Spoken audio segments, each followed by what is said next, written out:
తెలంగాణ ప్రజలకు నమస్కారం. ఇప్పుడే రాష్ట్ర ప్రభుత్వం కొన్ని ట్రాన్స్ఫర్లు చేయడం జరిగింది.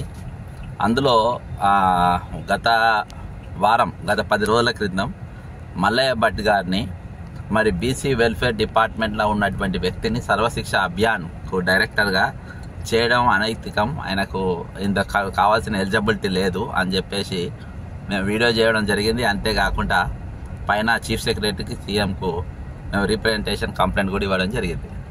ముఖ్యంగా సర్వశిక్ష అభియాన్లో దాదాపు 2400 కోట్ల బడ్జెట్, అందులో ఇదివరకే 100 కోట్ల బడ్జెట్ వివిధ రకాలుగా బుర్ర వెంకటేశము సారథ్యంలో ఇవి కొంచెం తీయడం జరిగింది, అందులో డ్రా చేయడం జరిగింది. ఇంకా 2300 కోట్ల రూపాయలు మరి చేయడానికని స్కెచ్ల భాగంగా అర్హత లేనటువంటి, అంటే దేశమంతా ప్రతి జిల్లాల మరి దీనికి ప్రోగ్రామ్ ఆఫీసర్గా అక్కడ ఉన్నటువంటి మన సీనియర్ ఐఏఎస్ ఆఫీసర్ని వేసిండ్రు. ఒక మన తెలంగాణలో మాత్రము ప్రత్యేకంగా మరి ఒక నాన్ ఐఏఎస్ను వేయడానికి గల కారణం ఏంది, ఐఏఎస్ ఎందుకు వేసిండని, ఐఏఎస్ కానటువంటి వ్యక్తిని ఎందుకు చేసిందని చెప్పి నేను మాట్లాడినప్పుడు మల్లయ్య భట్ గారు స్పందిస్తూ నాకు అన్ని అర్హతలు ఉన్నాయి అని చెప్పి చెప్పిండు. అన్ని అర్హతలు ఉన్న వ్యక్తికి దానికి సర్వశిక్ష అభియాన్ అని కూడా అది కూడా ఆయనకు చెప్పడానికి రాలేదు. కాబట్టి ఈరోజు రాష్ట్ర ప్రభుత్వం ఏది ఏమైనప్పటికీ తన తప్పును సరిదిద్దుకున్నది. ఈరోజు ఆయనను బీసీ డిపార్ట్మెంట్, అంటే ఒక డిపార్ట్మెంట్ ఉన్న వ్యక్తిని కూడా దీనికి వేయనికి లేదు. ఆయన పేరెంట్ డిపార్ట్మెంట్కు తిరిగి ఆయనను పంపడం జరిగింది.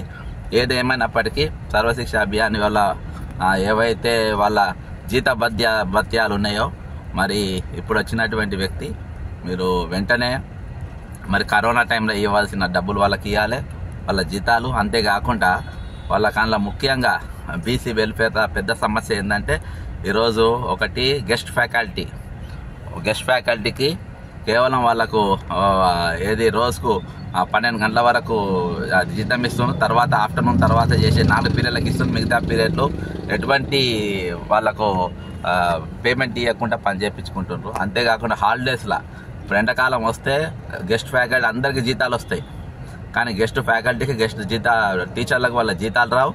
ఆ 2 నెలలు వాళ్ళు ఇంట్లో పస్తున్న పరిస్థితి. కాబట్టి ప్రభుత్వం ఒకసారి ఇది కూడా ఆలోచించాల్సిన అవసరం ఉన్నదని చెప్పేసి నేను ఈ సందర్భంగా తెలియజేసుకుంటున్నా. ఏది ఏమైనప్పటికీ ఈరోజు సర్వశిక్ష అభియాన్ నిధులు, కేంద్రం నుండి వచ్చిన నిధులపైన ఆడిటింగ్ చేయాల్సిన అవసరం ఉంది. ఎంత ఖర్చు అయింది, ఎక్కడికి ఖర్చు పెట్టింది, దేనికోసం ఖర్చు పెట్టింది.